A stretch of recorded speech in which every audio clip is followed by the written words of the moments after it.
Alright guys, I hope you're well. You have almost definitely seen an unboxing of this guy. This is the OnePlus 5T Media Press Kit unboxing. But as you know on this channel we like to do something a little bit different. So right here we have the OnePlus 5 Media Press Kit edition. We're going to have an in-depth comparison of the two unboxing experiences, which is going to lead us to a very interesting conclusion. So don't forget to stick around for more OnePlus 5T coverage, and we've got a very special OnePlus 5T giveaway coming in December. So let's get right into it. Taking a look at these two boxes side by side, they're basically identical, but there are actually some very interesting differences between the unboxing experience of both of these phones, so let's get right into it. Starting with the brand new OnePlus 5T, the Press Media Kit, as you see here, comes in this cardboard matte finish box, and it's obviously a lot bigger than the retail box, and you'll see why in just a second.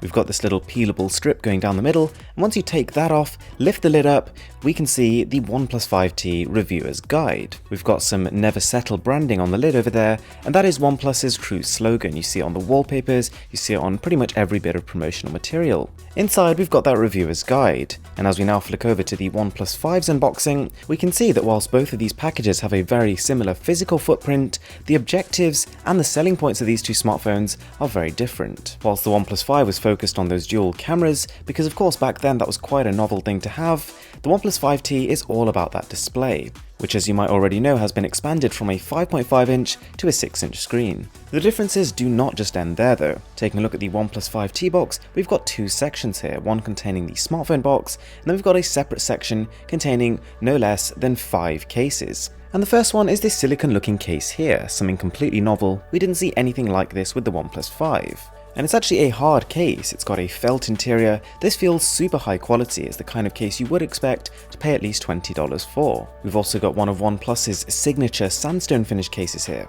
and this is a finish that OnePlus really popularized. It is a grippy finish which feels high quality but at the same time doesn't attract fingerprints. Following this is one of the dark wooden cases, which does look quite a bit like wood whilst feeling nothing like it. It's actually got a soft touch plastic finish, which I don't hate at all. The carbon fiber finish on this one is normally a bit of a fan favorite. It's got a small, subtle level of texture, not so much to make it feel uncomfortable and bumpy, but at the same time enough to give it some grip. And last but not least, a slightly lighter wooden case, which has almost exactly the same aesthetic, grain and feel in the hand as the dark wooden case, so not a bad thing at all. Interestingly, inside the OnePlus 5's box, we've got 4 cases which map exactly onto the cases we've seen in the 5T box. But a bit of great news for OnePlus fans is it really seems that the company has taken on board feedback from the first generation cases on the OnePlus 5 on the left and drastically improved them for the 5T on the right. The cases that come with the 5T, as well as having a little bit more room for that extra camera bump and that fingerprint scanner on the back, are just thicker. The textures are more refined, the carbon fiber feels grippier, the sandstone finish feels a little bit coarser. Most of them feel pretty similar in terms of material from the inside, but it's also nice to see that the cases provided with the 5T also reach out the front of the phone, so they actually protect the rims as well as just the rear. So that leaves us with this plastic and felt case, which on one hand is a bit of an anomaly, but on the other hand feels like a real evolution. It's a great case. Alright, taking a look at the OnePlus 5T's retail packaging, you can barely tell it's not the OnePlus 5. In terms of size, colours, dimensions, it's exactly the same. But once again, when we dive inside, the differences will start to emerge. So let's start with the 5T, and not that this will really affect your buying decision, but the lid lifting on the 5T was a bit of a mixed experience. It's great that it's so tightly packaged, but it does have a little bit too much friction. The first thing you're going to see is the smartphone, which is attached to this little brick below, which again is a little bit too much of a tight fit. This phone comes with the company's signature red and white USB Type-C cable, and of course their famously heavy and substantial charging brick, which houses almost all the circuitry required for their proprietary dash charge technology. Now opening up this little brick that the 5T is attached to reveals a bit of a surprise. As well as this little box, we actually have a silicone case included in the retail packaging. It's only a basic silicone one, but nonetheless a nice inclusion. We've then got this solid open box which contains the SIM ejector tool and a little manual that helps you set up. Some stickers on the back of the phone which we can peel off, and that's just about it. So how does that compare to the 5?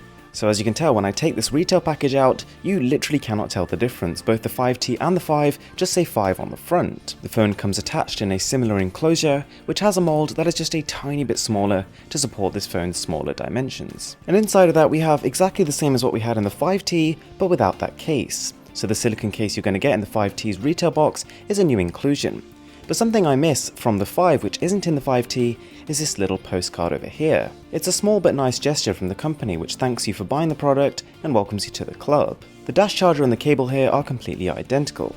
Okay, back to the 5T. When you take this phone out the box for the first time, there are a few things you might notice. The fingerprint scanner is now on the rear of the phone. It used to be on the front on the OnePlus 5, and the shape was a bit different. It used to have an oval enclosure, but now it's more circular. Thankfully for fans of the OnePlus 5, the 5T adopts almost exactly the same body. We've got the same anodized aluminium frame, and also the same soft touch matte finish, which I really dig. Now, whilst they are undeniably similar, if you inspect these two phones closely, you'll realize the 5T is bigger in every dimension. It is taller, it is wider, thicker and slightly heavier, and it has an enlarged camera bump to accommodate a new sensor. The f2.6 telephoto lens on the OnePlus 5 has been swapped out for an f1.7 fixed lens. When you boot the phones up, a couple more differences will start to become very apparent.